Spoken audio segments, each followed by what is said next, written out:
Very good morning to all.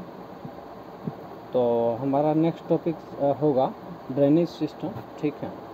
और इसमें हम देखेंगे ड्रेनेज सिस्टम का पहले तो पता रहना चाहिए क्या होता है, ठीक है।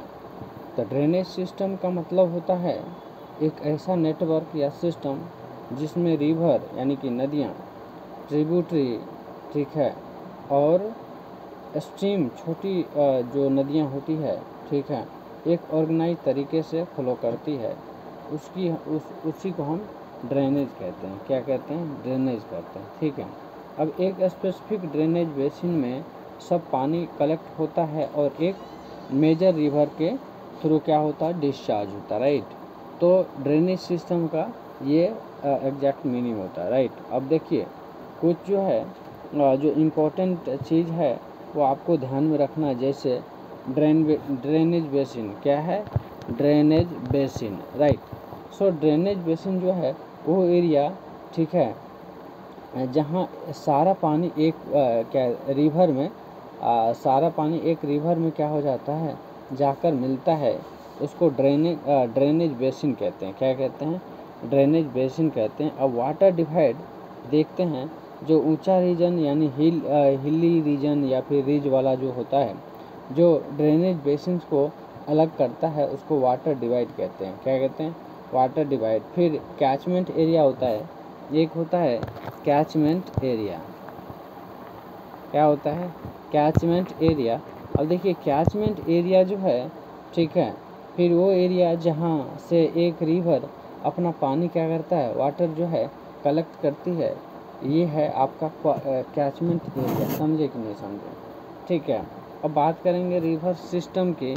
तो रिवर सिस्टम यानी कि एक मेन रिवर और उसकी सारी ट्रिब्यूटरी मिलकर रिवर सिस्टम बनाता है, ठीक है। तो कहने का मतलब रिवर सिस्टम हमें एक जो मेन रिवर होगा उससे निकलने वाले जितने भी ट्रिब्यूटरी है, ठीक है, सभी मिलकर एक सिस्टम बनाता है, ठीक है।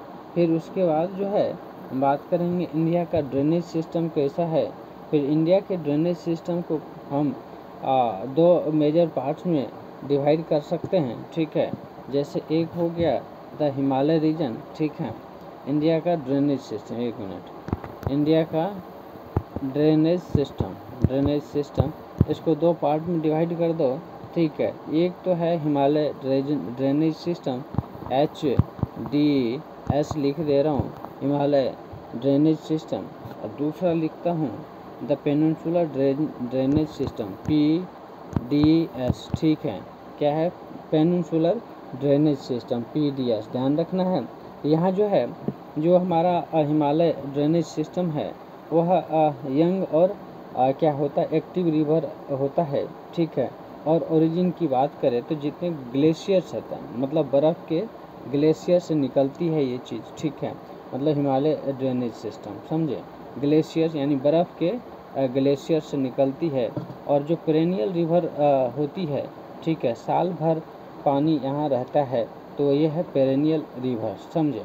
फिर जो एग्जाम्पल अगर बात करें तो इंडस, गंगा, ब्रह्मपुत्र, ये सब चीज़ जो है आपका हिमालयन ड्रेनेज सिस्टम का हिस्सा है, ठीक है।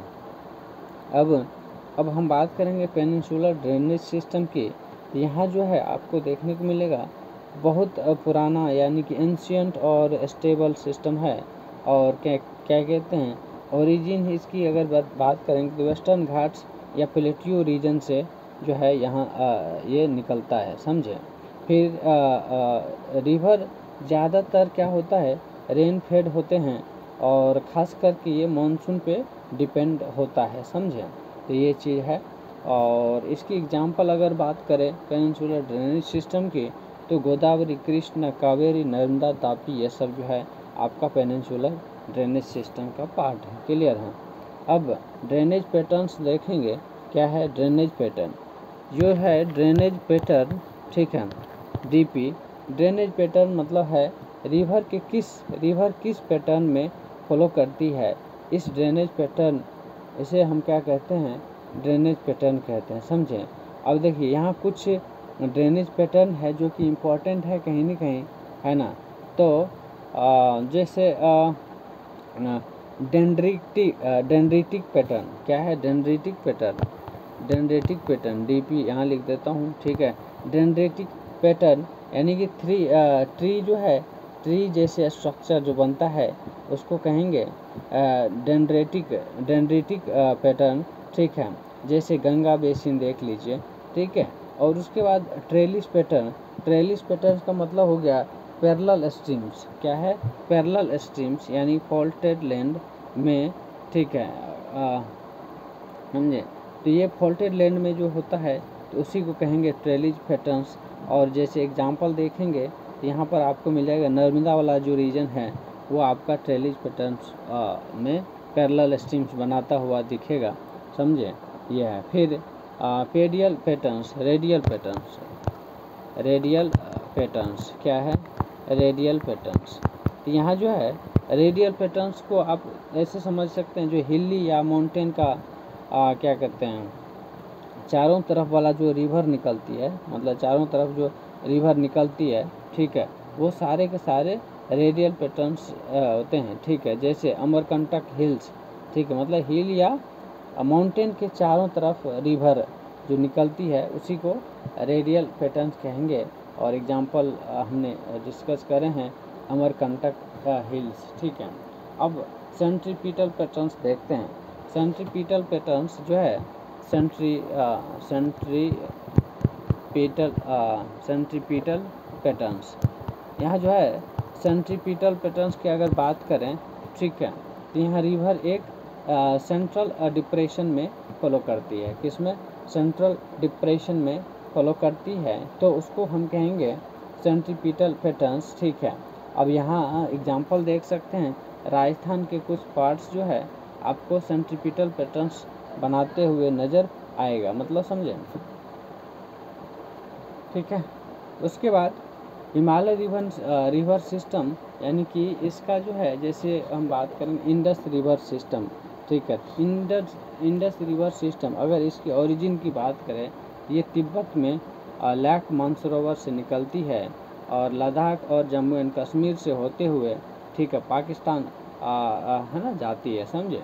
फिर कुछ इम्पोर्टेंट ट्रिब्यूटरी जो है इसकी इंडस रिवर सिस्टम की, ये है आपका झेलम, जो कि कश्मीर वैली से निकलती है, और चेनाब, रावी, ब्यास, सतलज, ये सब सारे के सारे आपके ट्रिब्यूटरी है, ध्यान रखना है।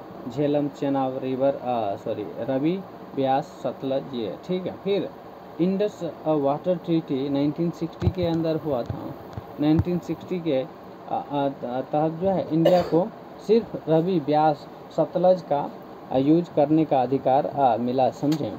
तो ये चीज़ आपको ध्यान रखना है, यानी कि इंडस वाटर ट्रीटी 1960 के तहत इंडिया को सिर्फ रवि, ब्यास, सतलज का यूज करने का अधिकार जो है, राइट जो है, मिला हुआ है, समझे। तो ये चीज़ ध्यान रखना है। फिर बात करेंगे गंगा रिवर सिस्टम की। किसकी? गंगा रिवर सिस्टम की, जिसमें हम बात करते हैं ओरिजिन की अगर बात करें तो गंगोत्री ग्लेशियर यानी कि उत्तराखंड, ठीक है, और क्या कहते हैं भागीरथी नाम से इसको मतलब है ना जानते हैं, ठीक है। फिर देवप्रयाग में जो है भागीरथी और अलकनंदा मिलकर गंगा का निर्माण करती है। तो समझे कि नहीं समझे? तो ये जो है देवप्रयाग में भागीरथी और अलकनंदा एक साथ मिल जाता है, तब जाके गंगा का नाम हम देते हैं, यानी गंगा का निर्माण करते हैं। क्लियर है? अब बात करेंगे उत्तर प्रदेश, बिहार और बंगाल से होते हुए बांग्लादेश में ये जाती है, समझे। फिर इसकी ट्रिब्यूटरी की बात करें गंगा रिवर सिस्टम की, तो ये जो है ठीक है, तो जैसे लेफ्ट बैंक में अगर देखेंगे तो रामगंगा है ना, घाघरा और गंडक, कोसी, ये समझे। फिर उसके बाद अगर राइट बैंक की बात करें तो यमुना और सोन जो है ये है आपको, ठीक है। अब यमुना रिवर को यमुना रिवर का जो ओरिजिन है यह यमुनोत्री ग्लेशियर से यहाँ ये जो है निकलती है। क्लियर है? गंगा और ब्रह्मपुत्रा, ठीक है, बांग्लादेश में मिलकर मेघना नदी है ना बनाते हैं, समझे। तो ये चीज़ आपको ध्यान रखना है। फिर बात करेंगे ब्रह्मपुत्रा रिवर सिस्टम, यहाँ जो ओरिजिन है इसकी, ठीक है, तिब्बत में सांगफो के नाम से इसे जाना जाता है ना। तिब्बत में इसे सांगफो के नाम से जाना जाता है। फिर अरुणाचल प्रदेश में इंटर करते ही इसका नाम जो है दिहांग हो जाता है। ठीक है, क्या हो जाता है? दिहांग हो जाता। अरुणाचल प्रदेश में एंट्री करने के बाद दिहांग हो जाता है और असम से होते हुए बांग्लादेश में गंगा से मिलती है। समझे, ये चीज़ है। फिर ब्रह्मपुत्र में सिल्ट ज़्यादा होती है और असम में फ्लड का मेजर रीजन ब्रह्मपुत्र है। समझे, ये है। फिर पेनिनसुलर रिवर सिस्टम की बात करेंगे तो जो है पेनिनसुलर रिवर सिस्टम यानी कि पेनिनसुला इंडिया के रिवर का कैरेक्टर डिफरेंट है। समझे। फिर ज़्यादातर रिवर सीजनल हैं और रेनफॉल पे डिपेंड करता है। किसके ऊपर? रेनफॉल के ऊपर डिपेंड करता है। फिर लैंड का स्लोप वेस्ट टू ईस्ट होने की वजह से maximum river bay of Bengal में गिरती है। कहाँ गिरती है? बे ऑफ बंगाल में गिरती है। क्लियर है?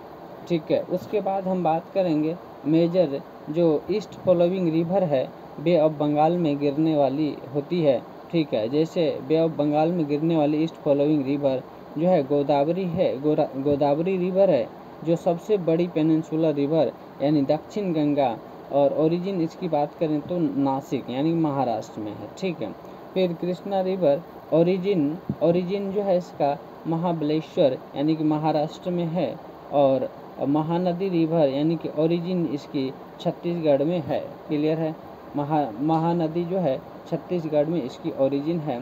फिर कावेरी रिवर की बात करें तो ओरिजिन जो है ताला कावेरी कर्नाटका में है। कहाँ है? ताला कावेरी कर्नाटका में है। मेजर वेस्ट फॉलोइंग रिवर यानी अरबियन सी में गिरने वाली होती है। ठीक है। नर्मदा रिवर की अगर बात करें तो ओरिजिन इसका जो है अमरकंटक प्लेटियो यानी मध्य प्रदेश से है।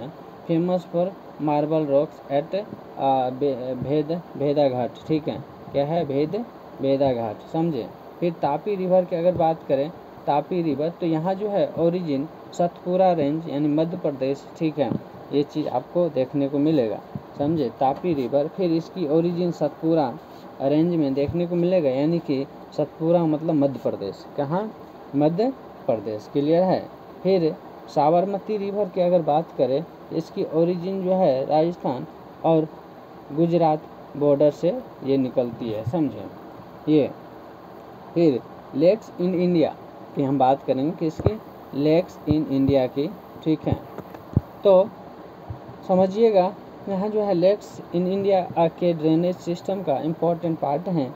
और इसकी टाइप्स अगर बात करें टाइप्स ऑफ लेक्स की तो फ्रेश वाटर लेक्स होते हैं। ठीक है, क्या होते हैं? Fresh water lake. तो इसमें अगर बात करें उलर लेक। ठीक है, क्या है? उलर लेक, जिसमें जम्मू एंड कश्मीर सबसे बड़ी फ्रेश वाटर लेक है। क्या है? उलर लेक। ठीक है, जम्मू एंड कश्मीर में है सबसे बड़ी फ्रेश वाटर लेक है। क्लियर है? अब सॉल्ट वाटर लेक जो है सॉल्ट वाटर लेक्स जिसमें कि चिल्का लेक है ना, उड़ीसा के अंदर देखने को मिलेगा और सबसे बड़ी लगून ये है। ठीक है, सॉल्ट वाटर लेक। समझे कि नहीं समझे?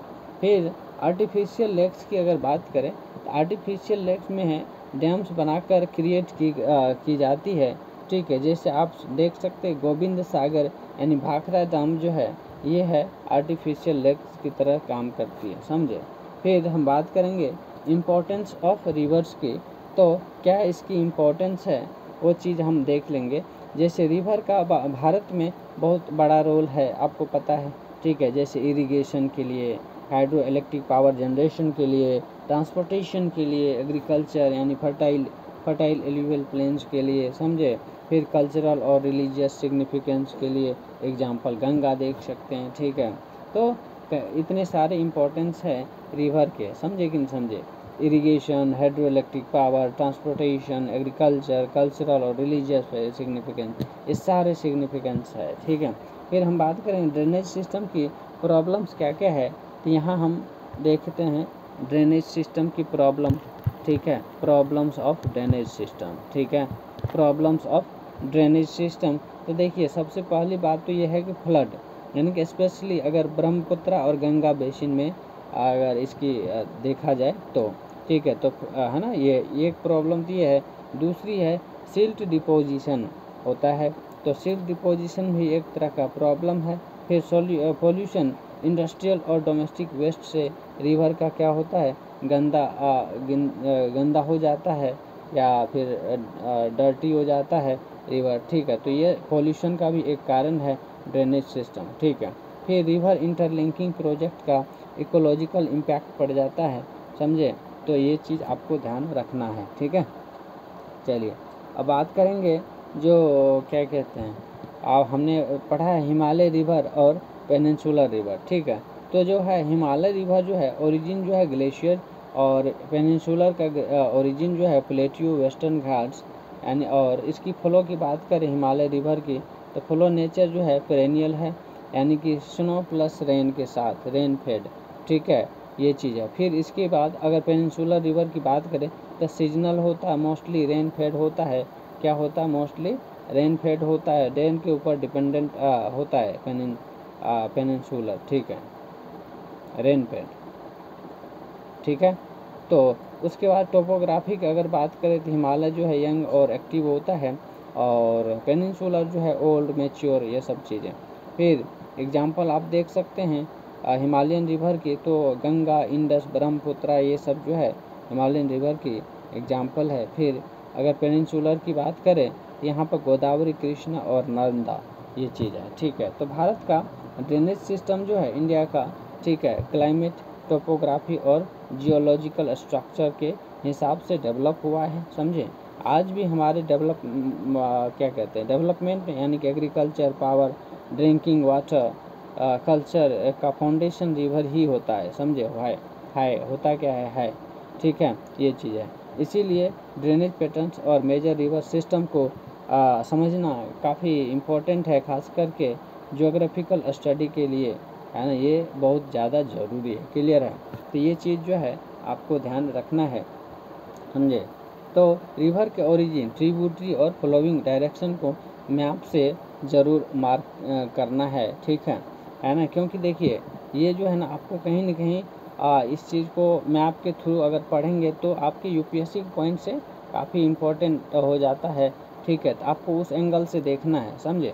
फिर Indus water treaty, Ganga Brahmaputra delta और रिवर पॉल्यूशन जैसे टॉपिक्स पर आपको एक्स्ट्रा मतलब एक तरह से प्रॉपर नोट्स बना लेना है, क्लियर है। क्या करना है, प्रॉपर नोट्स बनाना है, समझे।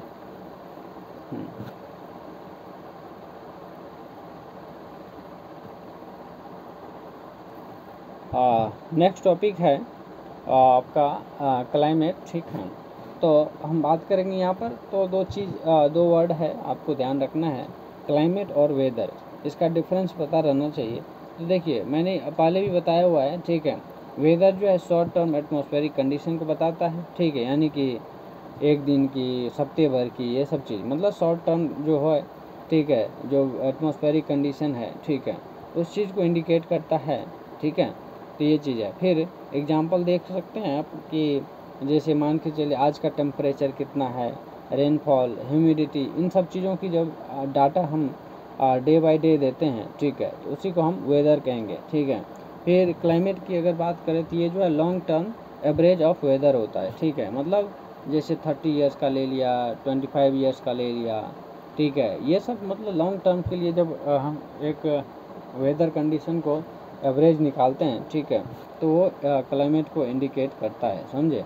ये चीज़ है, 30 ईयर्स या उससे ज़्यादा का आप डाटा ले सकते हैं, ठीक है। जैसे एग्जांपल इंडिया का मानसून क्लाइमेट, ठीक है, ये चीज़ तो मतलब समझ में आया।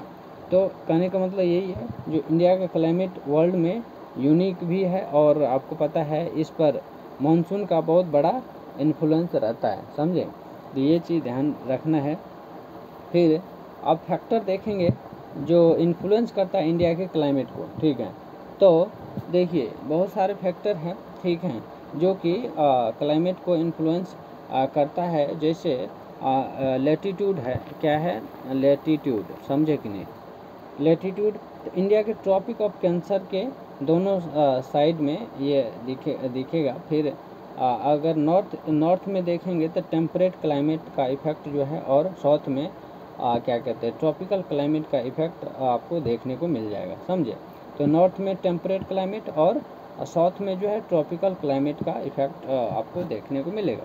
तो ये लेटीट्यूड है। फिर उसके बाद अल्टीट्यूड की अगर बात करें, ठीक है, इसकी अल्टीट्यूड की, तो देखिए अल्टीट्यूड में जो है हिमालय क्या करता है, इंडिया को कोल्ड विंड से बचाता है, ठीक है, हिमालय जो है इंडिया को कोल्ड विंड से बचाता है। और साउथ इंडिया में टेम्परेचर ज़्यादा होता है, और क्योंकि वहाँ एल्टीट्यूड लो है, क्या है, एल्टीट्यूड जो है लो है, इस वजह से वहाँ का टेम्परेचर है ना ज़्यादा होता है, समझे, ये चीज़ ध्यान रखना है। फिर प्रेशर और विंड्स की बात करें तो प्रेशर भी एक फैक्टर है, प्रेशर और विंड्स, ठीक है। तो प्रेशर और विंड्स जो है एक इम्पॉर्टेंट फैक्टर है।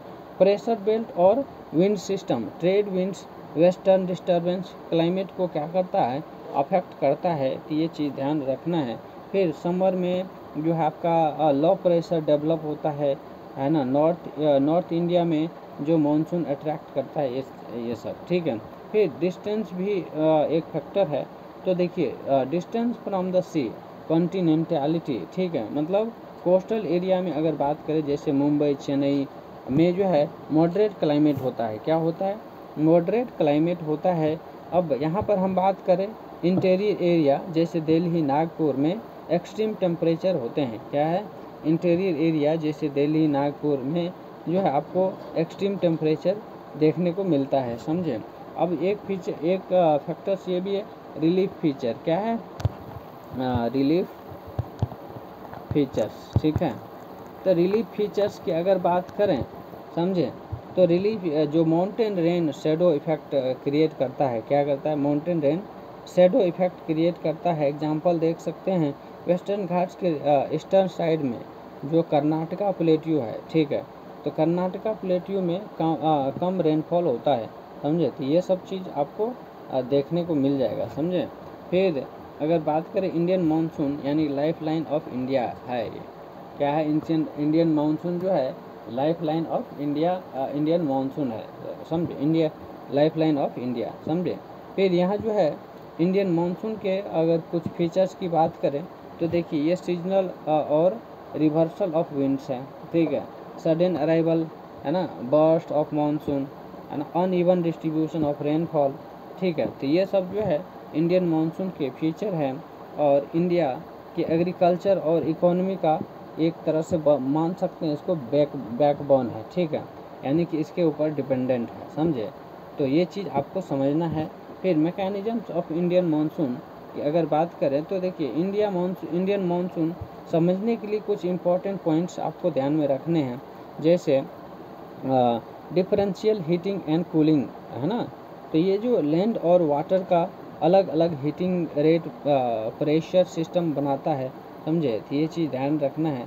फिर क्या कहते हैं ITCZ, आपने नाम सुना होगा, मतलब इसका है इंटर ट्रॉपिकल कन्वर्जेंस जोन, क्या है, इंटर ट्रॉपिकल कन्वर्जेंस जोन। ये जो है एक लो प्रेशर बेल्ट है जो इक्वेटर के पास रहता है, क्या रहता है, एक इक्वेटर के पास रहता है, समर में नॉर्थ इंडिया के ऊपर शिफ्ट करता है और मानसून इनिशिएट करता है, क्या करता है, मानसून इनिशिएट करता है, समझे। तो ये चीज़ आपको ध्यान रखना है, क्लियर। अब इल नीनो और southern oscillation and El Nino और सौदर्न ऑसिलेशन इनसो की बात करेंगे, ठीक है। तो देखिए पैसिफिक ओशियन के टेम्परेचर में चेंज मानसून को अफेक्ट करता है, मतलब जो पैसिफिक ओशियन का जो टेम्परेचर है उसमें अगर चेंज होता है तो समझिए मानसून को क्या करेगा, वो अफेक्ट करेगा, ये चीज़ आपको ध्यान रखना है। फिर इल नीनो ईयर में जो है जनरली क्या होता है, कम रेनफॉल होता है इंडिया के अंदर, समझे। तो ये चीज़ आपको पता होना चाहिए, ठीक है, ठीक है। चलिए अब हम देखेंगे जेट स्ट्रीम, क्या है, जेट स्ट्रीम, समझे। देखिए जेट स्ट्रीम जो है अपर एटमॉस्फेयर में हाई स्पीड विंड यानी जेट स्ट्रीम मानसून के डायरेक्शन और टाइमिंग को अफेक्ट करता है, क्या करता है, टाइमिंग को अफेक्ट करता है। अब सीजन ऑफ इंडिया में जनरली 4 सीजन्स माने जाते हैं, कोल्ड वेदर सीजन, तो ये जो है दिसंबर से फरवरी के बीच जो है इसकी टाइम पीरियड होती है, और यहाँ जो है लो टेम्परेचर, ड्राई कंडीशंस रहता है, ठीक है। हॉट वेदर सीजन, मार्च से लेके मई के बीच जो है हॉट वेदर सीजन रहता है।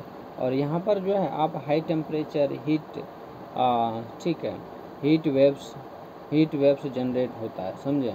फिर साउथ वेस्ट मानसून, यानी कि जून टू सितंबर हैवी रेनफॉल होता है। एग्रीकल्चर जो है इसका एग्रीकल्चर इम्पोर्टेंस देखने को मिल जाएगा, ठीक है। फिर क्या कहते हैं, रिट्रीटिंग मानसून अक्टूबर टू नवंबर, यानी कि जो रेनफॉल है उसमें डिक्रीज होते हुए नज़र आएगा। और cyclones in bay of Bengal वहाँ पर देखने को मिलेगा। क्लियर है। चलिए अब बात करेंगे डिस्ट्रीब्यूशन ऑफ रेनफॉल की। किसकी? डिस्ट्रीब्यूशन ऑफ रेनफॉल की, ठीक है। डिस्ट्रीब्यूशन ऑफ रेनफॉल, ठीक है। अब यहाँ देखिए जो डिस्ट्रीब्यूशन ऑफ रेनफॉल है, ठीक है, वेस्टर्न कोस्ट और नॉर्थ ईस्ट इंडिया में सबसे ज़्यादा रेनफॉल देखने को मिलेगा। और राजस्थान, गुजरात, लद्दाख में सबसे कम रेनफॉल होता है, समझे। फिर मौसिनराम, मेघालय सबसे ज़्यादा एनुअल रेनफॉल होने वाला जगह है, ठीक है। तो ये ध्यान रखना, मौसिनराम, ठीक है, मेघालय के अंदर सबसे ज़्यादा एनुअल रेनफॉल होता है वहाँ पे, ठीक है। और क्लाइमेटिक रीजन्स ऑफ इंडिया की अगर बात करें तो कोपेंस क्लासिफिकेशन के बेसिक पर इंडिया को अलग अलग क्लाइमेटिक रीजन्स में डिवाइड किया जाता है। तो क्या क्या रीजन है एक बार मैं डिस्कस कर देता हूँ। जैसे ट्रॉपिकल वेट है, क्या है? ट्रॉपिकल वेट, यानी कि western coast, north east states में आपको ये चीज़ देखने को मिलेगा, ठीक है। Tropical dry, Rajasthan, Gujarat, tropical dry Rajasthan, Gujarat, और सब ट्रॉपिकल ह्यूमिड नॉर्दर्न प्लेन्स के अंदर, ठीक है। फिर माउंटेन क्लाइमेट की अगर बात करें तो ये जो है आपको हिमालयन के अंदर देखने को मिलेगा। क्लियर है? यहाँ तक कोई इशू बताइए? ओके, ठीक है। फिर जो है इम्पोर्टेंट कुछ कॉन्सेप्ट है जिसे जानना ज़रूरी है ना, इम्पोर्टेंट है। तो वेस्टर्न डिस्टर्बेंस है ना, यहाँ जो है ईरान रीजन से ये चीज़ जो है ना आपको देखने को मिलेगा। और विंटर रेनफॉल ये देती है नॉर्थ वेस्ट और इंडिया में, ठीक है, खास करके पंजाब, हरियाणा साइड इधर, ठीक है। फिर जेट स्ट्रीम की अगर बात करें तो अपर एटमॉस्फेयर की फास्ट विंड्स होती है जेट स्ट्रीम, ठीक है, अपर एटमॉस्फेयर की, समझे। फिर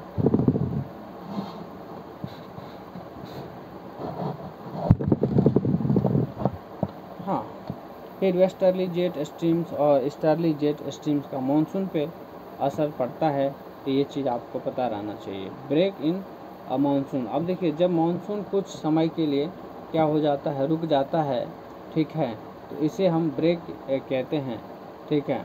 और एग्रीकल्चर में डिले और लॉसेस होता है, समझे। तो ये चीज़ ध्यान रखना, ब्रेक इन मानसून, ठीक है। क्या है? Break in monsoon, break in monsoon, समझे। ये चलिए अब जो है मानसून अरबियन सी और बे ऑफ बंगाल दोनों से आता है, समझे। फिर हिमालय की वजह से मानसून विंड्स नॉर्थ में टर्न होती है। फिर bay of Bengal branch north east India को सबसे पहले हिट करती है। फिर अरबियन सी ब्रांच पहले केरला में ऑनसेट करती है और फिर अराउंड 1 जून इस टाइप से, ठीक है। फिर इंडिया क्लाइमेट का कोर फीचर्स की अगर बात करें तो मानसूनल होता है, और जो agriculture, drinking water, electricity generation और पूरे सोशियो इकोनॉमिक स्ट्रक्चर को इन्फ्लुएंस करता है डायरेक्टली और इनडायरेक्टली, ठीक है। तो इंडिया का क्लाइमेट जो है वर्ल्ड के सबसे डायनामिक और इंटरेस्टिंग क्लाइमेट सिस्टम में से एक माना जाता है, तो ये चीज़ ध्यान रहना चाहिए, ठीक है। फिर आपको इसमें जो है है ना आपको ध्यान रखना है, मानसून मैकेनिज़म्स को फ्लो चार्ट से आप याद रखिएगा, ठीक है। फिर जो है एल नीनो, ला नीनो, वेस्टर्न डिस्टर्बेंस पे जो है अलग शॉर्ट नोट्स बना के रखना है, ठीक है। फिर इंडियन क्लाइमेट ट्रेंड्स और रिसेंट जो क्लाइमेट चेंज हुआ है ठीक है, उसको भी करंट अफेयर्स के कॉन्टेक्स्ट में आपको क्या करना है, मतलब लिंक करके, ठीक है, और एक छोटा सा शॉर्ट नोट्स बना लीजिएगा, ठीक है। तो ये चीज़ है। फिर जो यहाँ पर हम अभी देखे हैं वो difference between weather and climate, factor क्या क्या है जो इंडिया के क्लाइमेट को अफेक्ट करता है, mechanisms of monsoon for Indian seasons, distribution of rainfall, important climatic regions, ठीक है।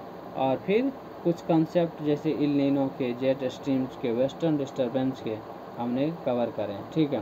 तो ये सब चीज़ जो है आपको ध्यान से पढ़ना है, ठीक है।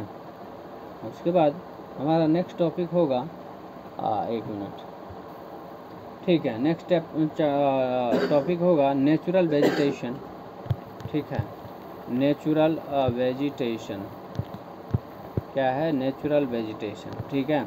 अब देखिए इसके अंदर हम देखेंगे नेचुरल वेजिटेशन के अंदर कि जो नेचुरल वेजिटेशन वो प्लांट्स और फॉरेस्ट होते हैं जो बिना ह्यूमन इंटरवेंशन के, यानी कि ह्यूमन एक्टिविटी के नेचुरली क्या करता है, ग्रो करता है, तो that is natural vegetation, right.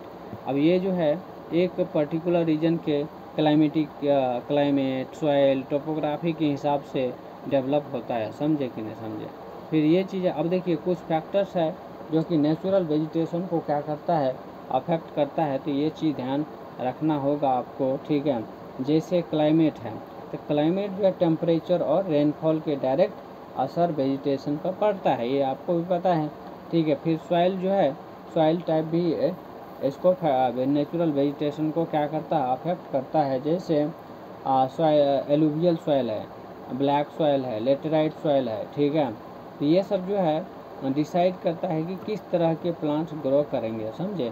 क्योंकि देखिए अलग अलग टाइप के सॉइल में अलग अलग टाइप के क्रॉप्स जो है या क्या कहते हैं प्लांट्स जो है उगता है, तो ये चीज़ आपको ध्यान में रखना है, ठीक है। फिर बात करेंगे टोपोग्राफी की, तो ऑब्वियस सी बात है एलिवेशन और स्लोप भी वेजिटेशन को क्या करता है, कंट्रोल करता है, क्या करता है, कंट्रोल करता है। तो ये चीज़ आपको पता रहना चाहिए, ठीक है। अब बात करते हैं अल्टीट्यूड की, ठीक है। क्या है अल्टीट्यूड, अल्टीट्यूड मतलब हाइट के साथ जो है ना वेजिटेशन टाइप चेंज होता रहता है, ठीक है। जैसे ट्रॉपिकल फॉरेस्ट से टुंड्रा वेजिटेशन तक जो है ना, ये अलग अलग टाइप के जो है मतलब क्या बोलते हैं वेजिटेशन होता है, ठीक है। तो ये चीज़ आपको पता रहना चाहिए, हाइट के साथ जो है ना वेजिटेशन टाइप भी चेंज हो जाता है, तो ये चीज़ ध्यान रखना है, ठीक है। टाइप्स ऑफ वेजिटेशन की बात करें इंडिया में, इंडिया के कॉन्टेक्स्ट में, तो देखिए अलग अलग, जैसे इंडिया में इंडिया का वेजिटेशन डाइवर्स, काफ़ी डाइवर्स होता है, ठीक है। और समझे इसको हम क्या कहेंगे, मेजरली जो है कुछ ब्रॉड कैटेगरी में हम बांट देते हैं, ठीक है। जैसे अगर बात करें ट्रॉपिकल एवरग्रीन फॉरेस्ट एक होता है, क्या होता है, ट्रॉपिकल एवरग्रीन फॉरेस्ट, ठीक है, TEF, ठीक है ना। तो ये अगर बात करें इसकी लोकेशन की, western Ghats, north eastern states, Andaman Nicobar islands इधर देखने को मिल जाएगा। और इसकी अगर फीचर्स की बात करें तो ये जो हाई रेनफॉल यहाँ पर होता है और ख़ास करके 200 cm से ऊपर, ठीक है। और डेंस कैनोपी होता है, मल्टी लेयर्ड फॉरेस्ट होता है, समझे, एवरग्रीन ट्री, और पूरे साल जो हरा भरा रहता है, तो ये इसकी खासियत है, ये चीज़ ध्यान रहना चाहिए आपको, ठीक है। और यहाँ जो है आप इम्पोर्टेंट ट्री की अगर बात करें तो ट्रॉपिकल एवरग्रीन फॉरेस्ट के अंदर आपको देखने को मिलेगा इबोनी, महोगनी, रोजवुड, रबर, ये सब चीज़ें देखने को मिलेगा, क्लियर, ठीक है। अब बात करेंगे दूसरा ट्रॉपिकल डेसिडुअस फॉरेस्ट, क्या है दूसरा, अगर बात करें ट्रॉपिकल डेसिडुअस फॉरेस्ट TDF, ठीक है। ट्रॉपिकल डेसिडुअस फॉरेस्ट मतलब ये जो है मोस्ट वाइड स्प्रेड फॉरेस्ट है इंडिया के अंदर। एंड अगर इसकी लोकेशन की बात करें सेंट्रल इंडिया में देखने को मिल जाएगा, सेंट्रल इंडिया मतलब मध्य प्रदेश, छत्तीसगढ़, उत्तर प्रदेश, ठीक है, और झारखंड इधर उड़ीसा साइड में, ठीक है। तो ये चीज़ है, ठीक है। सेंट्रल इंडिया मतलब मध्य प्रदेश और छत्तीसगढ़ साइड, फिर उत्तर प्रदेश में भी देखने को मिलेगा, झारखंड, उड़ीसा इधर, ठीक है, ये चीज़ है। फिर अगर बात करें इसकी फीचर्स की, तो देखिए मॉडरेट रेनफॉल होता है इधर ट्रॉपिकल डेसिडुअस फॉरेस्ट में, ठीक है, और ख़ास करके ये 100 से 200 सेंटीमीटर के बीच जो है रेनफॉल देखने को मिलेगा। फिर ट्री जो है ड्राई सीजन में अपने पत्ते मतलब गिरा देता है, जो लीव्स होते हैं वो शेड हो जाता है, समझे। फिर यहाँ पर जो है आपको ट्रॉपिकल डेसिडुअस फॉरेस्ट के अंदर जो इम्पोर्टेंट ट्री है वो है आपको देखने को मिलेगा, टीक दिखने को मिलेगा, साल, पीपल, नीम, यह सब चीज़ें। फिर ट्रॉपिकल डेसिडुअस फॉरेस्ट अभी दो टाइप के होते हैं, मोइस्ट डेसिडुअस फॉरेस्ट जो कि जहाँ पर रेन ज़्यादा होता है, रेनफॉल मतलब, ठीक है, और दूसरा है ड्राई डेसिडुअस फॉरेस्ट जहाँ पर रेनफॉल कम होता है, उसको हम ड्राई डेसिडुअस फॉरेस्ट कहेंगे, समझे। तो ये चीज़ें। फिर बात करेंगे ट्रॉपिकल थॉर्न, क्या है tropical thorn forest and scrubs की। तो यहाँ जो है आप जैसे राजस्थान, गुजरात, मध्य प्रदेश, ठीक है, के कुछ पार्ट्स को आप इंक्लूड कर सकते हैं इसमें, ठीक है, और मतलब इधर साइड ही आपको ट्रॉपिकल थॉर्न फॉरेस्ट स्क्रब्स देखने को मिलेगा, राजस्थान, गुजरात, मध्य प्रदेश के कुछ पार्ट में, ठीक है, ये चीज़ें। फिर अगर इसकी फीचर्स की बात करें तो यहाँ पर जो है रेनफॉल कम होता है और 50 cm से नीचे रेनफॉल होता है, ठीक है। ट्री और प्लांट्स में थॉर्न्स और वैक्सी लीव्स जो है होते हैं, समझे। क्या होते हैं, जो थॉर्नी प्लांट्स होते हैं ना, मतलब जिसमें कांटे होते हैं, ठीक है, ऐसे प्लांट्स जो है इधर ज़्यादा मिलेगा। और वैक्सी लीव्स होते हैं, क्या होते हैं, वैक्सी, जो आप वो देखे कैक्टस वगैरह देखे होंगे ना, तो क्या होता है कि समझे, तो है ना, काफ़ी वैक्सी होता है। यहाँ जो है कुछ इम्पोर्टेंट वेजिटेशन की अगर बात करें तो जैसे बबूल है, कीकर का पेड़ है, फिर कैक्टस है, ये सब चीज़ आपको इधर थॉर्नी मतलब थॉर्नी फॉरेस्ट और स्क्रब्स के अंदर देखने को मिलेगा, समझे। ये चीज़ आपको पता रहना चाहिए। उसके बाद आता है माउंटेन फॉरेस्ट। क्या है माउंटेन फॉरेस्ट, MF लिख दूँ, माउंटेन फॉरेस्ट। तो देखिए माउंटेन फॉरेस्ट जो है हिमालयाज और हाई एल्टीट्यूड रीजन पर आपको देखने को मिलेगा। अगर इसकी फीचर्स की अगर बात करें तो अल्टीट्यूड के साथ वेजिटेशन चेंज होता है, समझे। क्या होता है, अल्टीट्यूड के साथ वेजिटेशन चेंज होता है। और यहाँ पर जो है लो हिल्स, ट्रॉपिकल फॉरेस्ट, इस टाइप से, मतलब लो हिल्स, जहाँ पर लोअर हिल्स है ना, वहाँ पर आपको ट्रॉपिकल फॉरेस्ट देखने को मिलेगा। और जो मिड एल्टीट्यूड टाइप से है वहाँ पर टेम्परेट फॉरेस्ट, यानी कि अगर जैसे ओक हो गया, क्या है, चेस्टनट हो गया, ठीक है, इस टाइप के वहाँ पर देखने को मिलेगा। फिर हाई एल्टीट्यूड में जो है केनिफोरस फॉरेस्ट, जैसे पाइन, पीर और सीडार, है ना, ये सब चीज़ आपको हाई एल्टीट्यूड कॉनिफेरस फॉरेस्ट के अंदर देखने को मिलेगा, क्लियर। फिर आता है क्या कहते हैं, एक मिनट, टॉप मोस्ट अल्टीट्यूड, यानी कि सबसे ज़्यादा अल्टीट्यूड जो होगा, ठीक है, वहाँ पर आपको दिखेगा अल्पाइन वेजिटेशन, यानी कि शॉर्ट ग्रासेस मतलब टाइप के जो होते हैं, फिर श्रब्स, वो सब चीज़ें। तो ये चीज़ आपको ध्यान रखना है। फिर आता है मैंग्रोव फॉरेस्ट, मतलब टाइडल फॉरेस्ट जिसको कहते हो, ठीक है, मैंग्रोव फॉरेस्ट या टाइडल फॉरेस्ट कह लो, ठीक है। तो देखिए इसकी अगर लोकेशन की बात करूँ तो ये आपको देखने को मिलेगा वेस्ट बंगाल साइड में, फिर जिधर सुंदरबंस, अंडमान निकोबार इधर, ठीक है। तो ये चीज़ आपको पता रहना चाहिए, ठीक है। चलिए अब जो है हम इसकी अगर फीचर्स की बात करें, ठीक है, यहाँ पर सलाइन वाटर और मडी कोस्टल लैंड में ग्रो करता है। क्या करता है, समझे, ठीक है, सलाइन वाटर और मडी कोस्टल लैंड में क्या करता है, ग्रो करता है, समझे। और अगर यहाँ पर roots adapted to salt condition, समझे, ये चीज़ें। इंपॉर्टेंट ट्री की बात करें यहाँ तो यहाँ जो आप सुंदरी ट्री देख सकते हैं, फिर यानी सुंदरबन का नाम इसी से आया भी है, ठीक है। सुंदरी ट्री जो है ना, मतलब क्या कहते, सुंदरबन का नाम भी इसी से आया है, सुंदर है ना, सुंदरी ट्री से, ठीक है। तो ये चीज़ जो है आपको पता रहना चाहिए। फिर बात करेंगे कुछ फॉरेस्ट है और उसकी क्या इम्पोर्टेंस है, तो मतलब फॉरेस्ट का इम्पोर्टेंस की बात कर रहे हैं हम, ठीक है, किसकी, फॉरेस्ट की इम्पोर्टेंस की। तो यहाँ पर आप समझ सकते हैं कि एक minute, forest and its importance, right, its importance. तो देखिए फॉरेस्ट एंड इट्स इम्पोर्टेंस की अगर बात करें तो देखिए फॉरेस्ट से आपको क्या क्या प्रोवाइड होता है, समझे। तो देखिए ऑब्वियस ही बात है, ऑक्सीजन तो प्रोवाइड होता है जो कि लाइफ सपोर्ट सिस्टम है।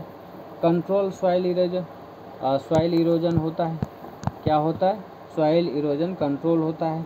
फिर मेंटेन वाटर साइकिल, और बेसी बात है वाटर साइकिल मेंटेन रहेगा, ठीक है। फिर जो रॉ मटेरियल है जैसे टिम्बर, मेडिसिन, फ्रूट्स, ये सब चीज़ भी फॉरेस्ट प्रोवाइड करती है या फिर फॉरेस्ट से मिलता है, ये चीज़ आप कह लीजिए, ठीक है। फिर जो बायोडाइवर्सिटी है उसमें सपोर्ट देखने को मिलेगा, जैसे वाइल्ड लाइफ हैबिटाट, ये सब चीज़ें। तो इतने सारे इम्पोर्टेंस है इसकी, ठीक है, तो ये ध्यान रखना है। फिर Indian forest cover current scenario के हिसाब से अगर बात करें तो इंडिया का अराउंड 24%, ठीक है, कितने परसेंट, 24% ऑफिशियली फॉरेस्ट एरिया है, ठीक है। और अकॉर्डिंग टू ISFR मतलब Indian state of forest report के हिसाब से जो गवर्नमेंट का गोल है कि 33% जोग्राफिकल एरिया फॉरेस्ट कवर हों, ठीक है। तो ये चीज़ जो है ध्यान रखना है। फिर नेशनल फॉरेस्ट पॉलिसी 1988 के तहत ये मतलब है, ठीक है।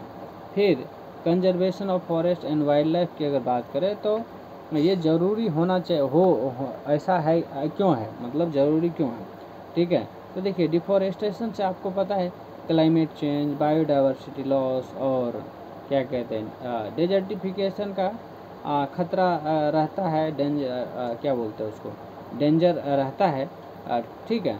तो इसलिए जो है ना, ये ज़रूरी है कि हमें फॉरेस्ट और वाइल्ड लाइफ को कंजर्व करें, क्या करें, कंजर्व करें, समझे। तो ये चीज़ है।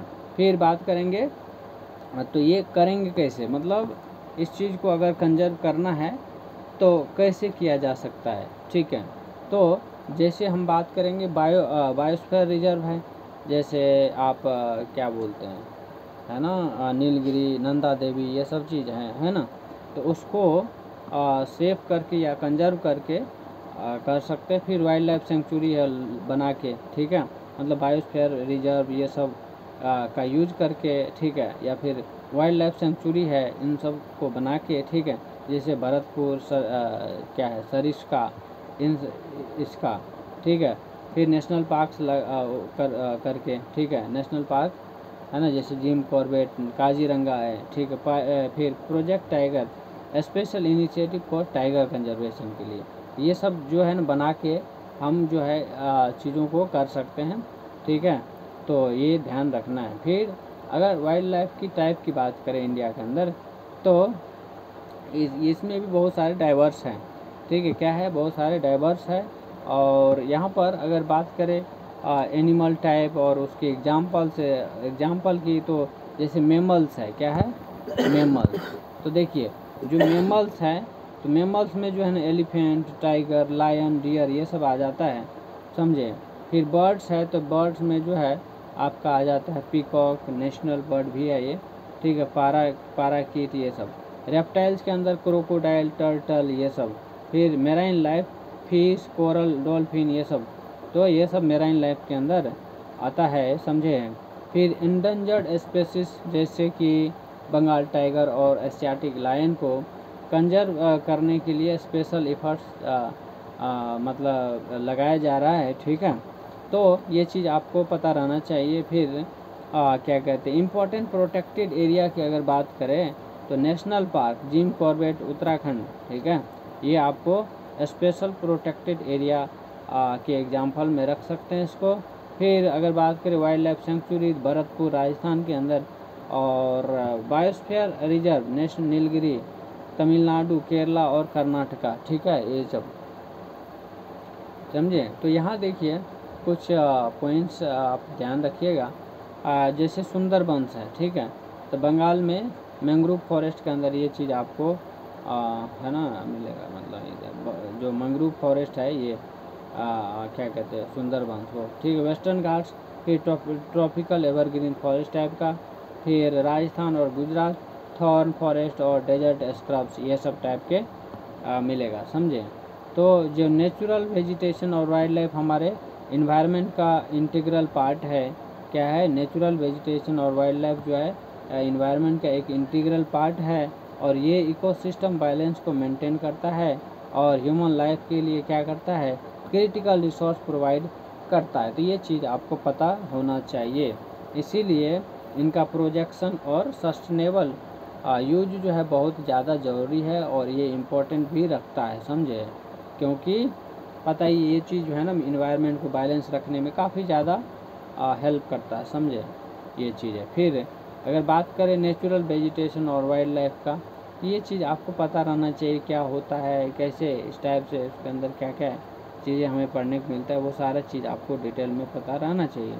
इंडिया के main vegetation type evergreen, deciduous, thorn, mountain, mangroves, ठीक है, ये चीज़ ध्यान रखना चाहिए।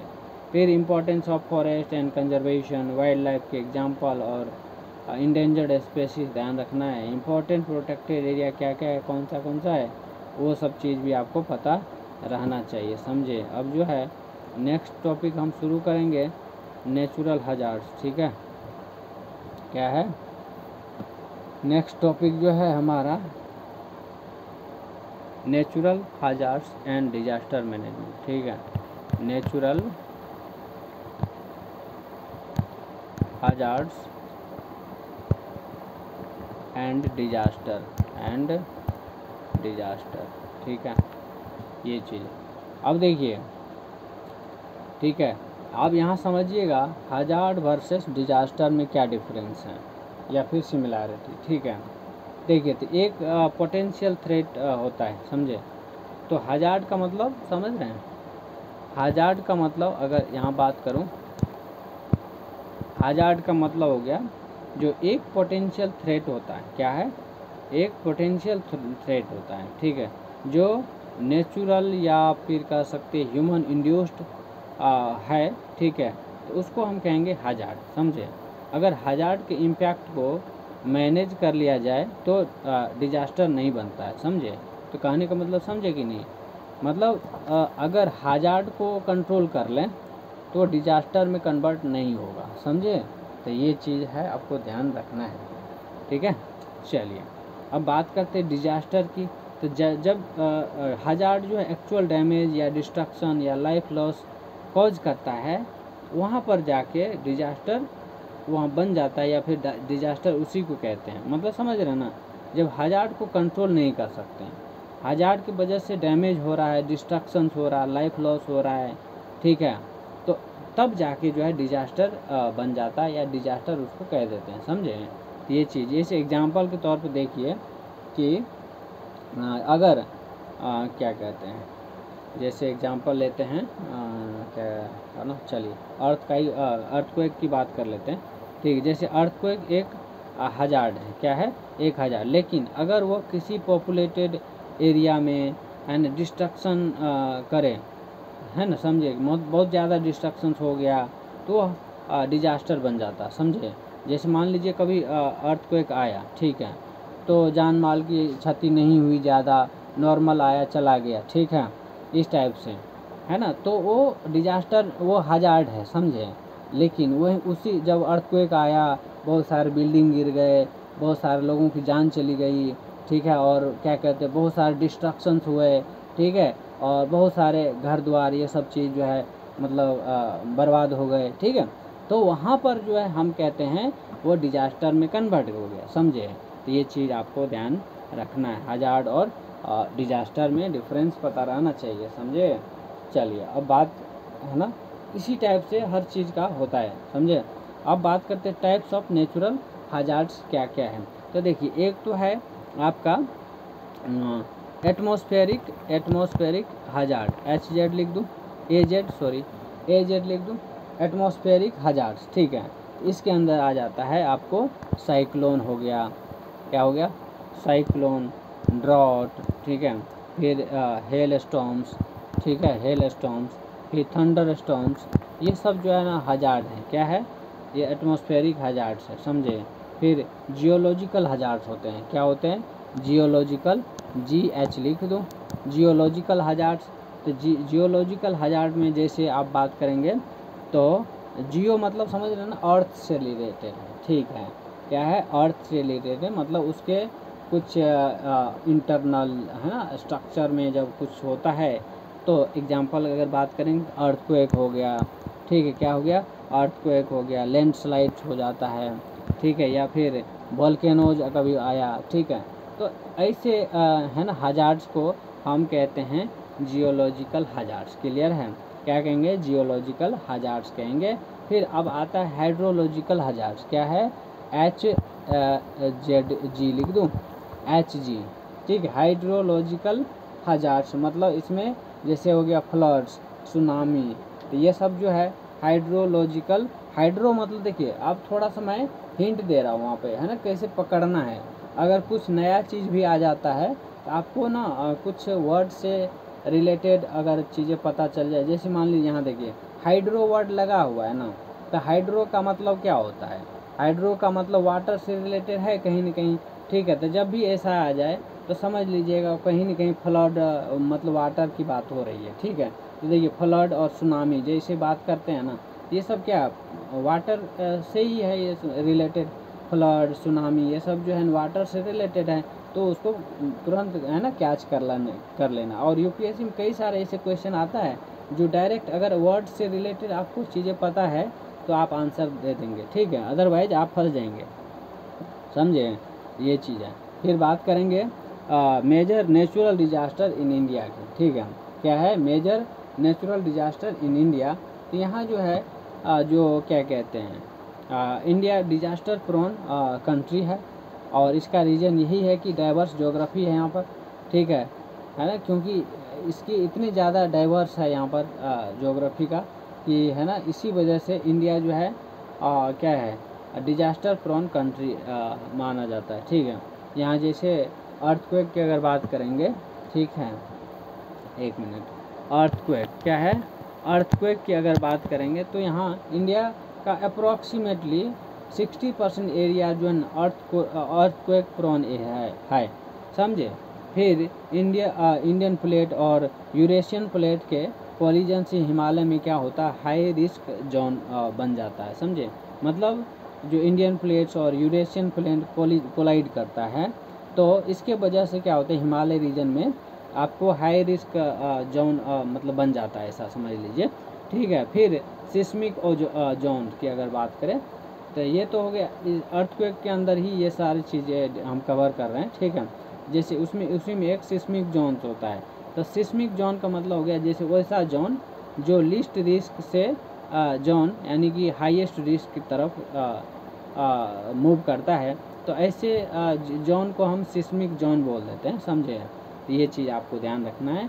फिर जैसे एग्जांपल की अगर बात करोगे, ये जो है जैसे भुज अर्थक्वेक होता है, ठीक है, 2001 में देखने को मिला था, उत्तरकाशी 1991 के अंदर ये चीज़ देखने को मिला, समझे।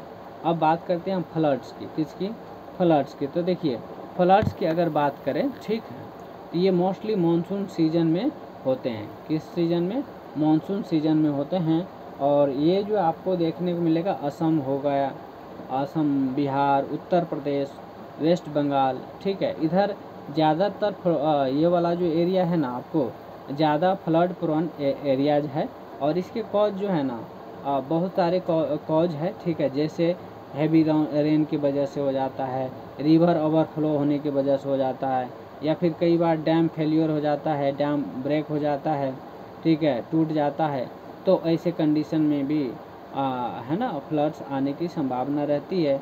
फिर कई बार होता है कि अर्बन ड्रेनेज फेलियर हो जाता है, ठीक है, तब भी है ना फ्लड्स आ जाता है, समझे, तो ये सब जो है कारण होते हैं, ठीक है।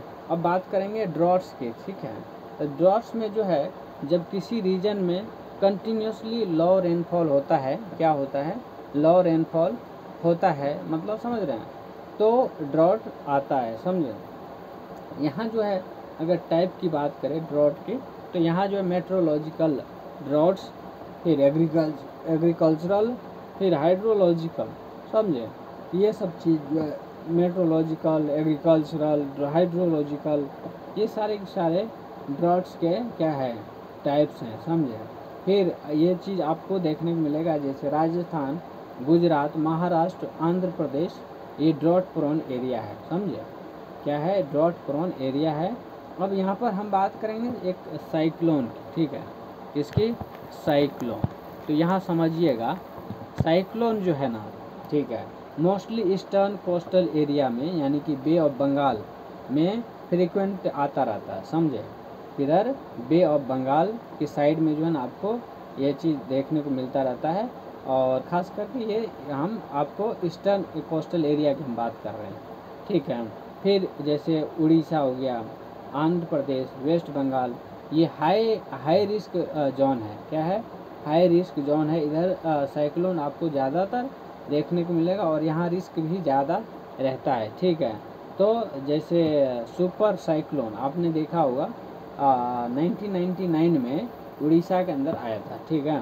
तो ये चीज़ आपको ध्यान रखना है। चलिए नेक्स्ट हम बात करेंगे लैंडस्लाइड्स की, किसकी, लैंडस्लाइड, ठीक है, लैंडस्लाइड। तो देखिए लैंडस्लाइड में जो माउंटेन्स है, माउंटेन्स रीजन है, हिमालय, वेस्टर्न घाट्स, ठीक है, इधर में, तो इधर में आपको कॉमन दिखेगा ये चीज़, ठीक है।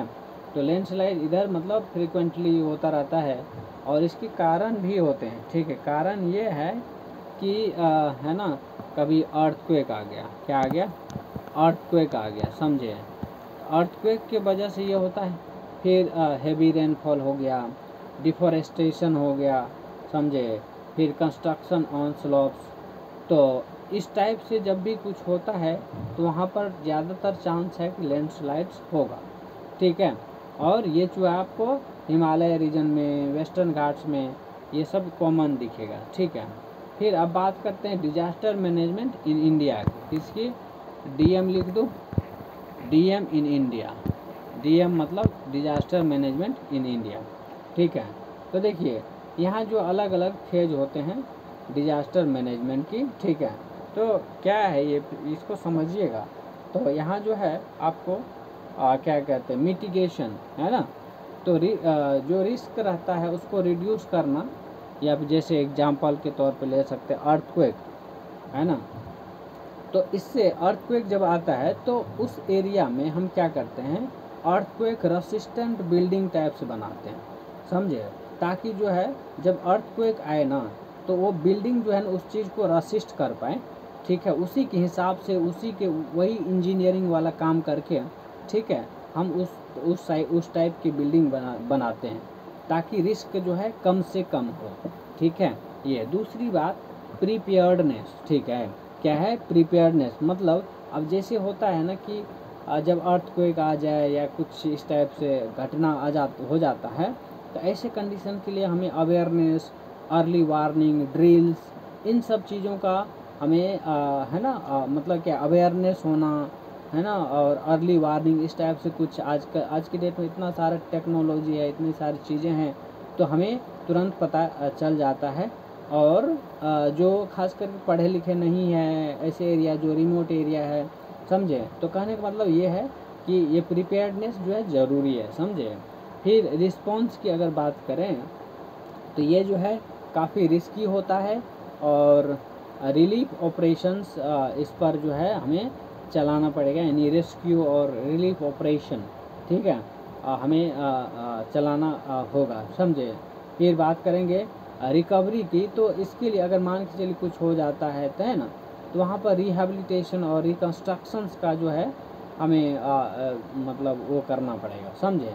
तो ये चीज़ है। अब बात करेंगे जो कुछ इंस्टीट्यूशंस है इससे रिलेटेड, तो उसकी, ठीक है। जैसे NDMA सुने होंगे आप लोग, ठीक है। जैसे ये है नेशनल डिजास्टर मैनेजमेंट अथॉरिटी, है ना, national disaster management authority NDMA, समझे। 2005 में जो है ये बना, और इसमें जो है PM जो है चेयरपर्सन थे, समझे। फिर NDRF है, NDRF, ठीक है। तो इसको हम कहते हैं नेशनल डिजास्टर रिस्पॉन्स फोर्स, क्या कहते हैं, NDRF मतलब नेशनल डिजास्टर रिस्पॉन्स फोर्स। और इसमें हम बात करेंगे जो करते हैं मतलब जो special force for disaster rescue, ठीक है।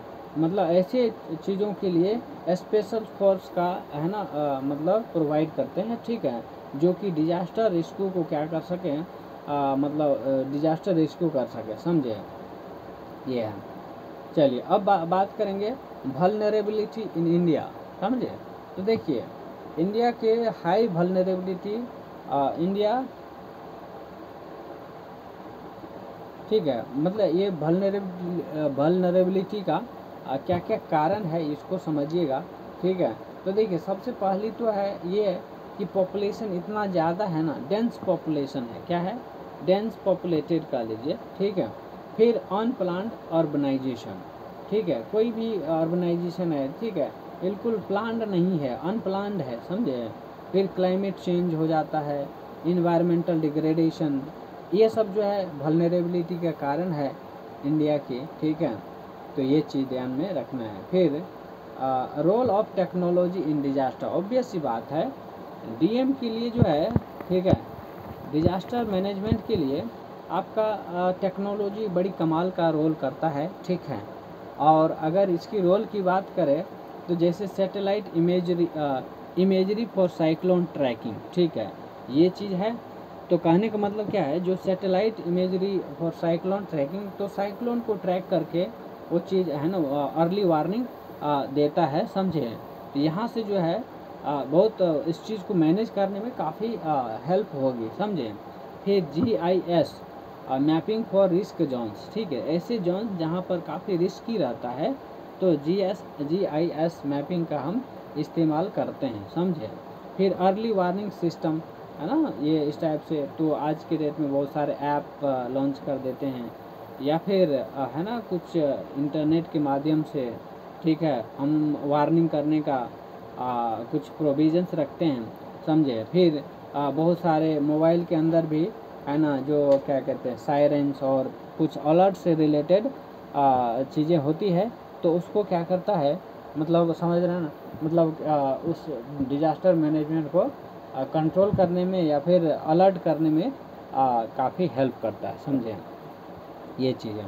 फिर अगर हम बात करें कुछ कॉन्सेप्ट की, ठीक है, जैसे सुनामी है, ठीक है, तो सुनामी जो है आपको पता है, हमने पहले भी बताया हुआ था, ठीक है, जो अंडर वाटर अर्थक्वेक, ठीक है, से ओशियन फ्लोर जब अपलिफ्ट या सिंक होने लगता है, ठीक है, तो क्या होता है, ये जाइंट वेव्स क्रिएट होती है, क्या होती है, मतलब बड़े बड़े वेव्स जो है ना, बहुत भयंकर वेव्स जो है कि जब क्रिएट होती है, समझे, तो उसी को हम सुनामी कह देते हैं, समझे। तो ये चीज़ आपको ध्यान रखना है। फिर साइक्लोन यानी कि लो प्रेशर एरिया, जहाँ एयर सर्कुलेशन मोशन जो है मोशन में मूव करती है, ठीक है, तो जो क्या कहते हैं अकम्पेनियड बाय रेन एंड विंड, ठीक है, इसके द्वारा रेन और विंड के द्वारा अकम्पेनियड किया जाता है, समझे। तो वहाँ पर जो है साइक्लोन क्रिएट हो जाता है, समझे, यानी लो प्रेशर एरिया में, ठीक है। हाँ, फिर लैंडस्लाइड की अगर बात करें तो लैंडस्लाइड में जो है जो हिली क्या कहते हैं हिली स्लोप्स है या हिल स्लोप पर क्या होता है, sudden mass movement of rock, earth, debris, ये सब चीज़, तो वहाँ पर लैंडस्लाइड क्या होता है, लैंडस्लाइड होता है, समझे।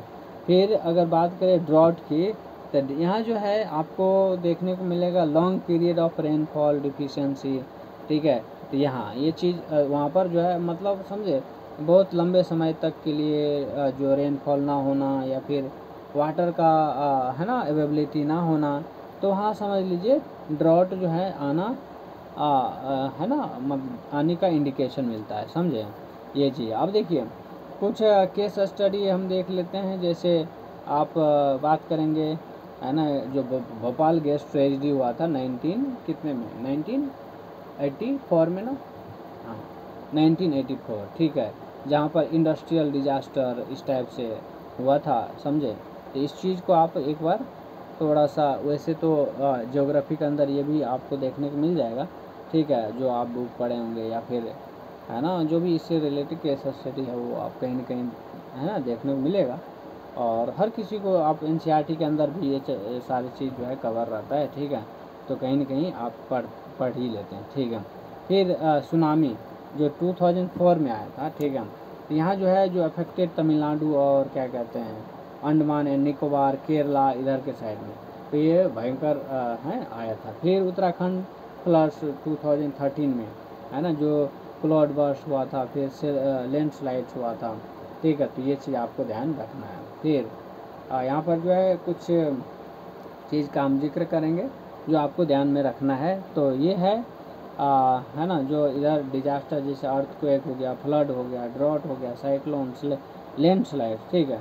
अर्थक्वेक की अगर बात करें तो यहाँ जो रीजन अफेक्टेड और एजेंसी इन्वॉल्व, क्या क्या एजेंसी इन्वॉल्व है वो चीज़। तो देखिए जैसे अर्थक्वेक जो है हिमालय और गुजरात के साइड में, ये जो सब रीजन जो है ना काफ़ी अफेक्टेड होता है।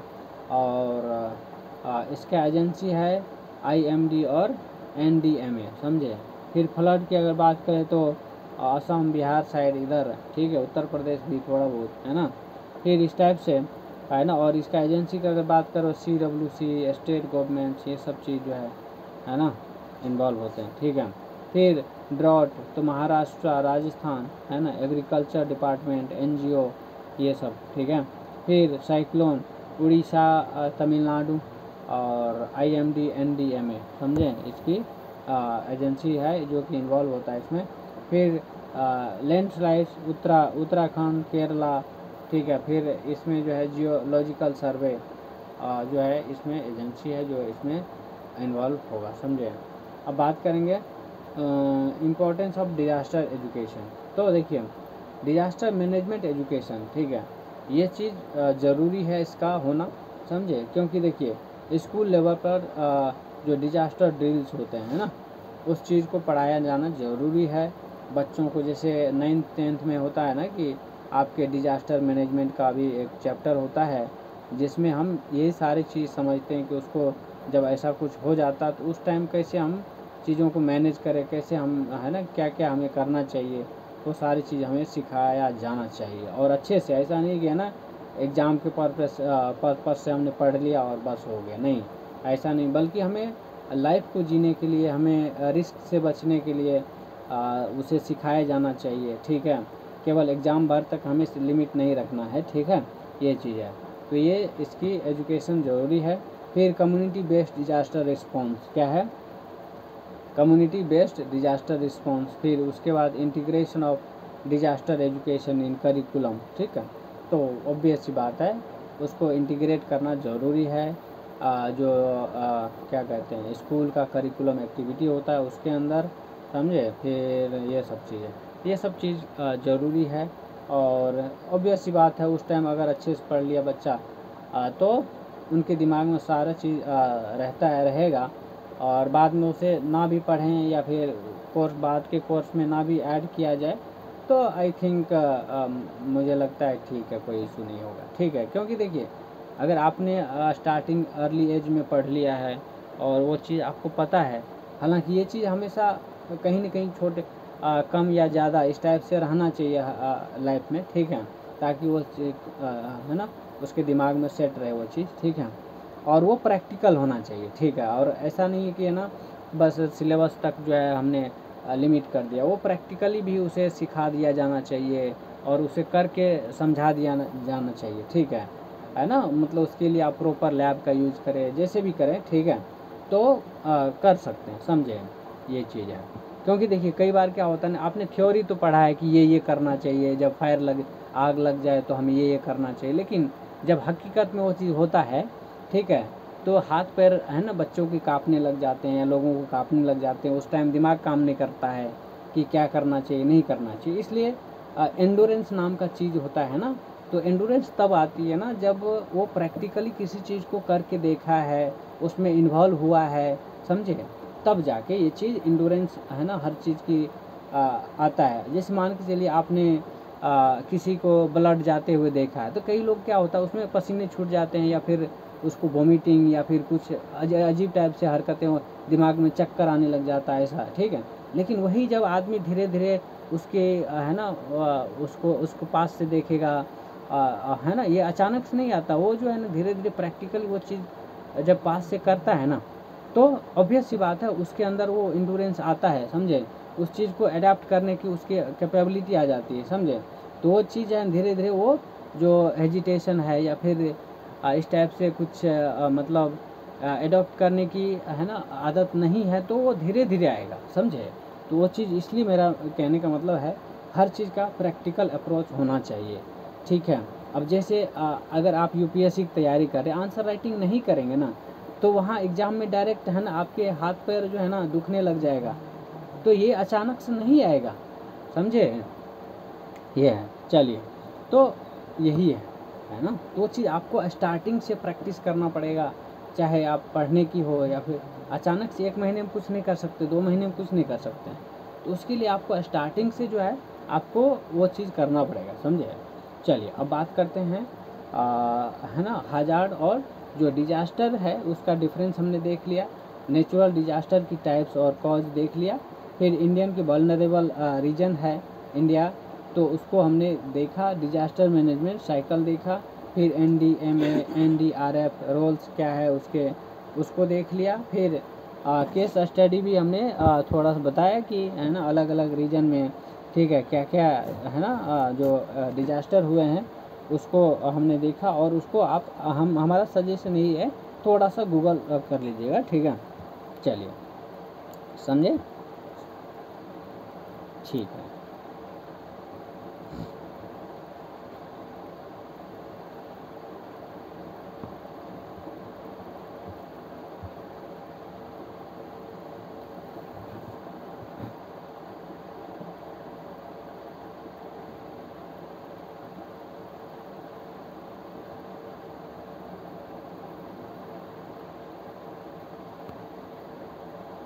मकसद यही है कि आप जब भी डिजास्टर मैनेजमेंट डिजास्टर हो जाता है, हजार्ड्स हो जाते हैं, ठीक है, तो उस चीज़ रियल लाइफ में केस स्टडी को आप अगर देखे रहेंगे, ठीक है, तो आप क्या कर सकते हैं उस चीज़ को है ना सॉर्ट आउट कर सकते हैं, और उस टाइम में आप फियरलेसली आप उस चीज़ को हैंडल कर सकते हैं, कंट्रोल कर सकते हैं, समझे।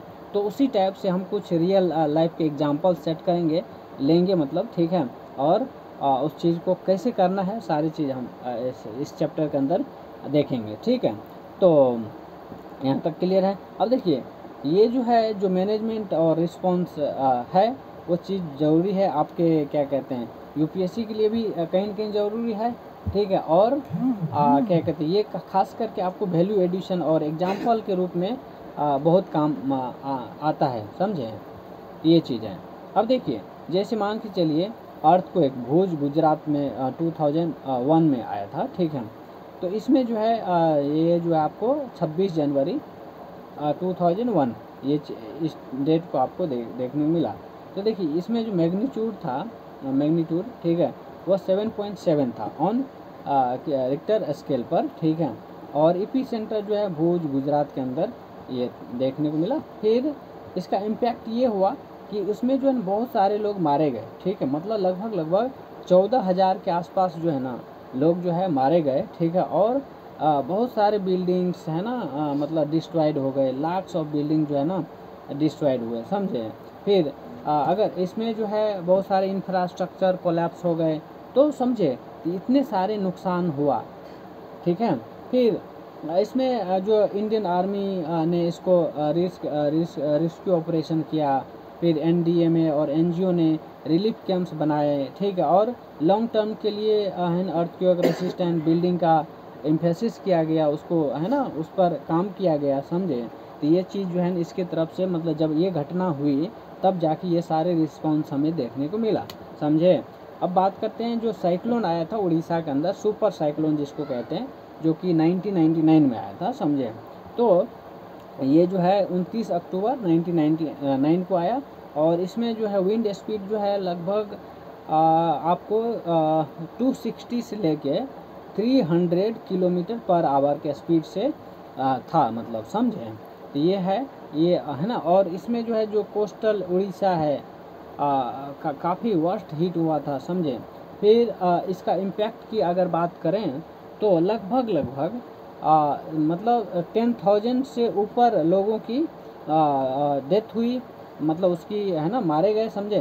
फिर लाख्स मतलब बहुत सारे लोग जो है होमलेस हो गए, और जो साल्ट वाटर और ने क्या किया एग्रीकल्चर को क्या किया, काफ़ी डैमेज कर दिया। समझे। तो ये सब चीज़ है ना, मतलब इसका मतलब इम्पैक्ट देखने को मिला, समझे।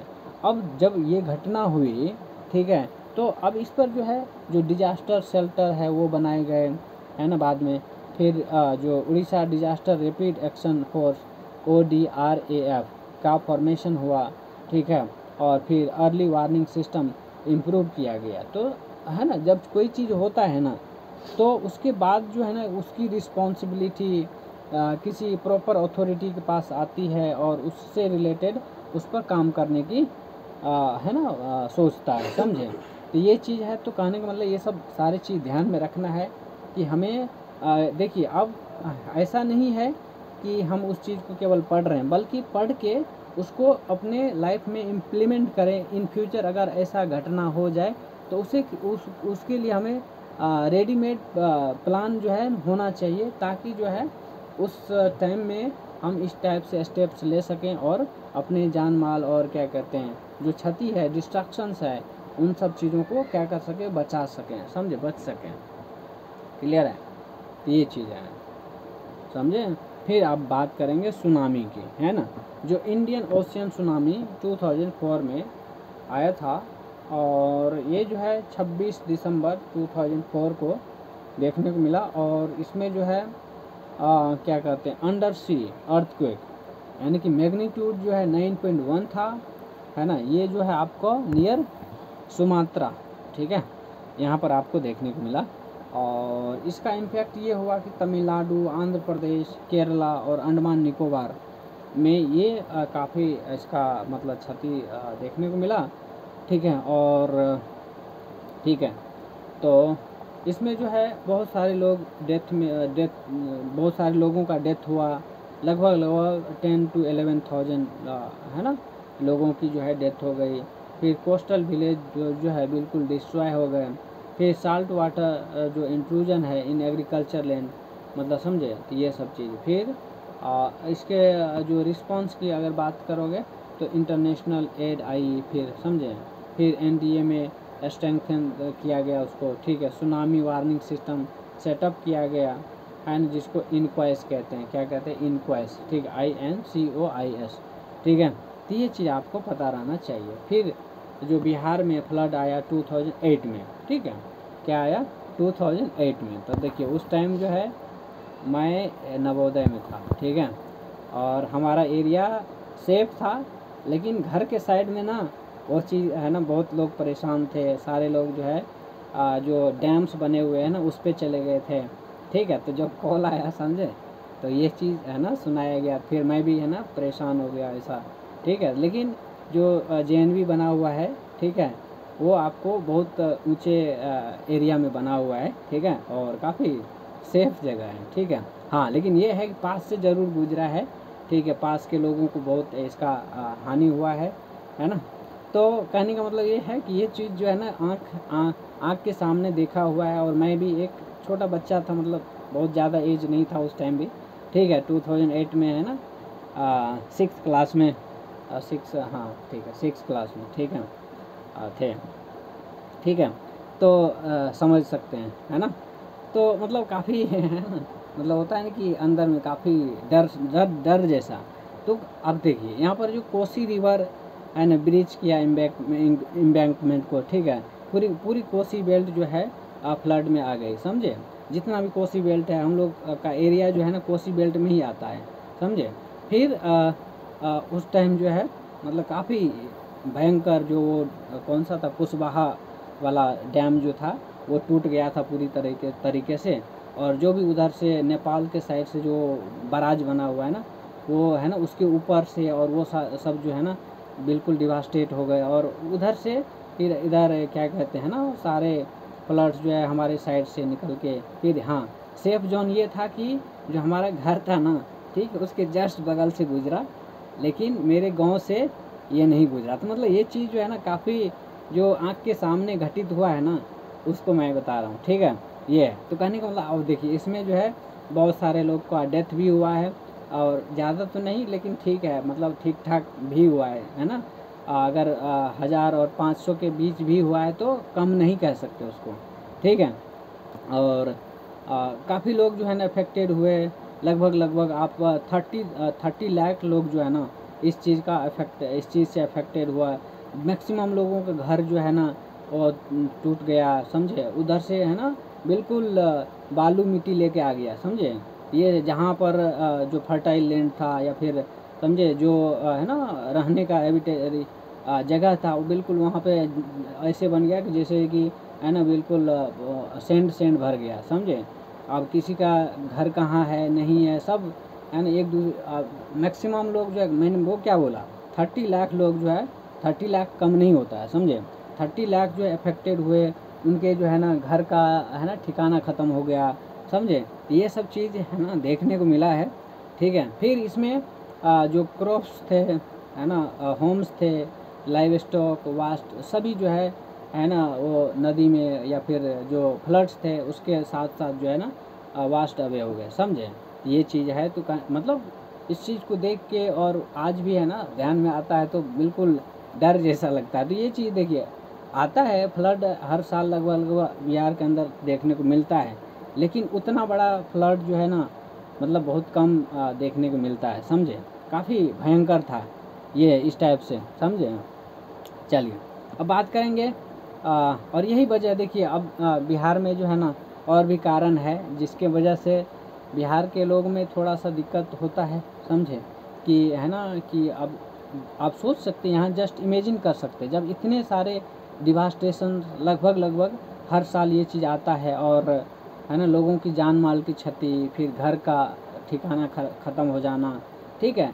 तो उसमें है ना मतलब तरक्की का इतना सोर्स बचता नहीं है, समझे, है ना। लेकिन ऐसा है कि आप देखेंगे तो बिहार के लोगों में जो माइंड सेट है, ठीक है, अलग टाइप के होते हैं, समझे। लेकिन ऐसा नेचुरल डिजास्टर आ जाता है ना कि उनके रहने का और जो एक सोच होता है ना बिल्कुल वो ख़त्म ही हो जाता। अब देखिए जब इस टाइप से डिजास्टर आएगा तो सबसे पहले वो अपने लाइफ को संभालेगा पहले, समझे। तब जाके वो अपने करियर के बारे में सोचेगा, कुछ और सोचेगा, समझे। तो ये सब चीज़ है ना जो कि आज भी कई अब इस पे गवर्नमेंट भी है ना मूर्ख चपाट गवर्नमेंट बन जाती है, ठीक है, जिसको पता नहीं है ना। तो कहने का मतलब बहुत सारे फैक्टर्स है जो इसके पीछे काम करता है, समझे। तो है ना इस चीज़ को देखिए 100% तो ख़त्म नहीं किया जा सकता, लेकिन मिनिमाइज ज़रूर किया जा सकता है, बस होशियार लोगों की ज़रूरत होती है, समझे। तो ये सब चीज़ है, ठीक है, जिस पर काम करने का ज़रूरत है। और वही है ना कुछ सिस्टम के अंदर तो डिफॉर्म है, ठीक है, उस पर काम करने की ज़रूरत है, ठीक है। चलिए तो कहने का मतलब अब जब ये फ्लड आया, ठीक है, 2008 के, ठीक है, तो और है ना तब उस पर जो NDRF का रेस्क्यू चलाया गया, फिर परमानेंट इम्बैंकमेंट और फ्लड कंट्रोल मेजर्स को है ना कुछ इस पर सोच विचार किया गया, समझे। फिर जो है हाँ ये हो गया, ये तो था बिहार का हाल, समझे। अब बात करेंगे हम है ना जैसे लैंडस्लाइड, ठीक है, जो महाराष्ट्र 2014 में हुआ, क्या 2014 में हुआ, समझे। तो यहाँ जो है लैंडस्लाइड जो मालिन विलेज आप देखे होंगे, सुने होंगे, ठीक है। तो यहाँ पर जो है टोरेंशियल रेन की वजह से, ठीक है, क्या टोरेंशियल रेन की वजह से जो है क्या कहते हैं हिल कोलैप्स हो गए, ठीक है, और इंटायर विलेज जो है काफ़ी नीचे धंस गए, समझे, मतलब बरी हो गए, जो भी कहना कह लीजिए, ठीक है, अंडर मड के अंदर जो है ना वो बिल्कुल वो धंस गया, समझ लीजिए से, ठीक है। और इसका इम्पैक्ट हुआ, बहुत सारे लोगों का डेथ हो गया, लगभग 200 के अराउंड, ठीक है, और इंफ्रास्ट्रक्चर काफ़ी लॉस हो गया। फिर इसका कारण यही था कि डिफोरेस्टेशन था, स्लोप कटिंग, ठीक है, हैवी रेनफॉल, ये सब, समझे। ये चीज़ है। फिर इस पर जो है जो जियोलॉजिकल सर्वे ऑफ इंडिया है उसने उस चीज़ को इन्वेस्टिगेट किया। फिर जो स्लोप स्टेबलाइजेशन और प्लांटेशन को जो है एक रिकमेंडेशन के तौर पर उन्होंने कहा है, ठीक है। तो कहने का मतलब ये सब ज़रूरी है ना, प्लांटेशन होना या फिर स्लोप को स्टेबलाइज करना, ठीक है। तो ये सब काफ़ी ज़रूरी हो जाता है, समझे। तो अब बात करेंगे ड्रॉट जो कि महाराष्ट्र में देखने को मिला 2012 और 2016 के अराउंड, ठीक है, मतलब इस टाइप से, ठीक है। फिर यहाँ जो है क्या कहते हैं, जो रेनफॉल, लो रेनफॉल और ground water depletion over irrigation, ठीक है। तो ये सब है ना मेन रीज़न थे, ठीक है। मतलब क्योंकि वहाँ पर आपको लो रेनफॉल देखने को मिल जाता है और ग्राउंड वाटर डिप्लीशन और क्या कहते हैं ओवर इरिगेशन के वजह से ये चीज़ है ना आता है। और यहाँ पर देखिए क्रॉप फेलियर हो जाता है, ठीक है। उसका इम्पैक्ट ये है कि क्रॉप फेलियर है, फार्मर्स जो है सुसाइड रेट जो है, फार्मर का सुसाइड रेट बढ़ जाता है। फिर रूरल माइग्रेशन होता है, समझे। तो ये सब चीज़ जो है ना आपको ज़्यादातर वहाँ पर देखने को मिल जाता है। ऑब्वियस सी बात है, देखिए जब इस टाइप का कंडीशन होता है तो आप इसका जस्ट इमेजिन कर सकते हैं, समझे, कि कितना है ना खतरनाक वाली चीज़ें होती है, ठीक है। और इवन कि कई बार तो है ना हम लोग के साइड में भी ऐसा चीज़ देखने को मिलता है, जब बहुत हीट होता है, गर्मी होती है, तो है ना जो क्रॉप होते हैं ना बिल्कुल जलना शुरू हो जाता है। तो आप है ना इधर तो फिर भी ठीक है, सेफ जोन है, लेकिन जब उधर के साइड में देखेंगे, महाराष्ट्र साइड में या फिर उधर के साइड में, तो बिल्कुल इतना है ना समझे, आप जस्ट इमेजिन कर सकते हैं कि है ना क्रॉप का क्या होगा। फिर फार्मर का है ना जब सारे फसल नष्ट हो जाती है, सारी फसल जल के राख हो जाती है, या फिर फसल लगाया उन्होंने इतना खर्चे किए, फिर है ना कुछ नहीं मिलता, तो फिर आदमी को है ना लगता है कि कुछ नहीं करना चाहिए, ये सब बेकार है, समझे। तो है ना ऑब्वियस सी बात है, उनकी फ्रस्ट्रेशन, उनकी डिप्रेशन तो आना लाजमी है। तो यही वजह है कि लोग वहाँ जो है ना, जो फार्मर खास करके है ना, सुसाइड रेट वहाँ ज़्यादा हो जाता है, समझे ये चीज़। फिर है ना वो माइग्रेट को करके इधर से उधर भागने लग जाते हैं, समझे। फिर उसके बाद हम बात करेंगे जब ऐसा कंडीशन आया, ठीक है, ड्रॉट जब आया, ठीक है, तो टैंकर वाटर सप्लाई होना स्टार्ट हुआ। फिर जल युक्ति है ना सीवर योजना स्टार्ट किया गया, और वाटर कंजर्वेशन स्कीम आया, समझे। यानी जल युक्त सीवर योजना में यही बताया गया है कि कैसे वाटर को कंजर्व करके रखा जा सकता है और इन फ्यूचर उसका यूज कर सकते हैं, समझे। फिर क्रॉप इंश्योरेंस स्कीम्स जैसे PMFBY लाया गया, ठीक है। तो ये चीज़ है। फिर बात करेंगे अर्बन फ्लड्स, जो चेन्नई के अंदर 2015 में आया था, ठीक है। और इसका कॉज जो है बहुत सारे फैक्टर्स है इसमें, ठीक है। जैसे अगर बात करें रेनफॉल, ठीक है, एक्सेस रेनफॉल जब हो जाए, फिर अनप्लान्ड अर्बन डेवलपमेंट, है ना, मतलब होता है ना कि अर्बन डेवलपमेंट ऐसा होना चाहिए कि बिल्कुल प्लान्ड हो, है ना, उसके जोन के हिसाब से है ना अपना प्लान को प्रिपेयर करना चाहिए, ठीक है। उसके हिसाब से सारा कंस्ट्रक्शन, सारा इंफ्रास्ट्रक्चर है ना बिल्ड करना चाहिए, समझे। तो ये सब चीज़ें है। फिर अगर हम बात करें क्या कहते हैं जो ड्रेन्स है, ठीक है, वो काफ़ी ब्लॉक्ड रहता है, तो उस वजह से जो है फ्लड आना, ये सब चीज़ें होना है ना मतलब हो जाता है, समझे। इसमें बहुत सारे लोग की डेथ हो गई, लगभग 500 प्लस की, ठीक है। फिर लॉस ऑफ मतलब बहुत सारे है ना लोगों की लॉस हुई, ठीक है। फिर एयरपोर्ट, रोड, ये सब सबमर्ज इस टाइप से हो गया, ठीक है।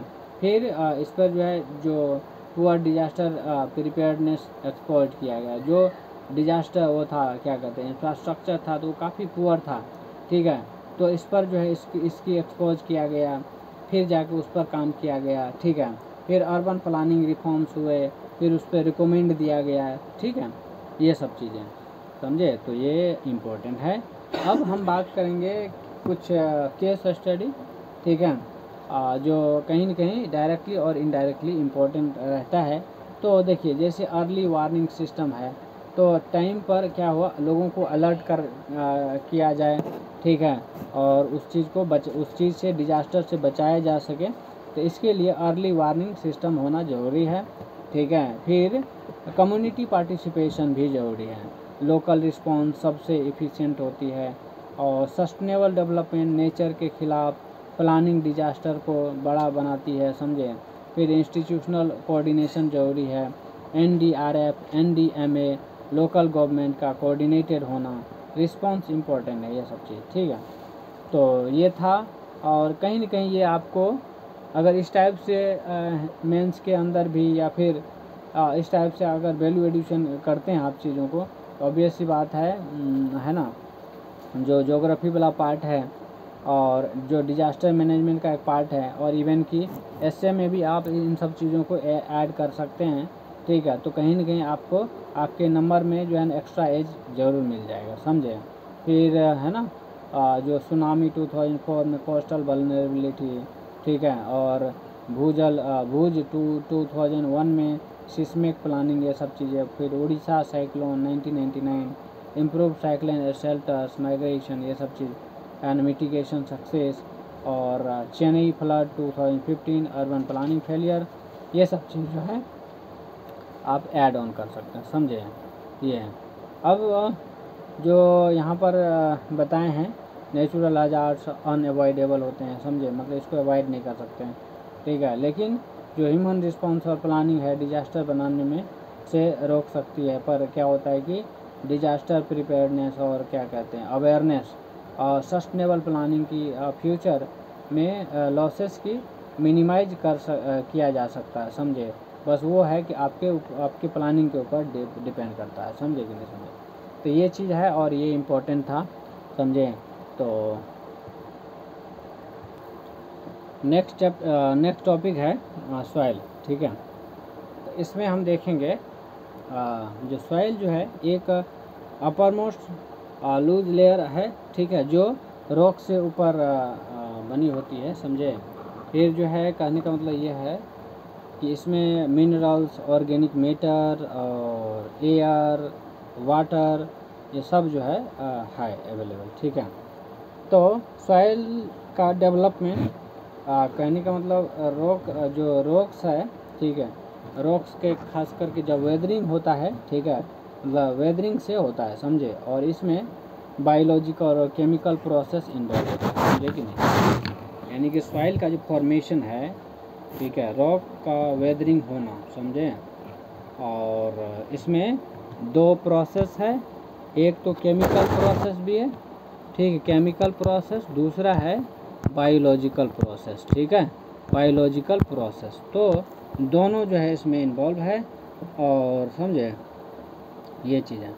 तो कहने का मतलब ये है कि इसका डेवलपमेंट वेदरिंग से हुआ है ना, और इसमें बायोलॉजिकल और केमिकल प्रोसेस इन्वॉल्व होते हैं सॉइल फॉर्मेशन में, ठीक है।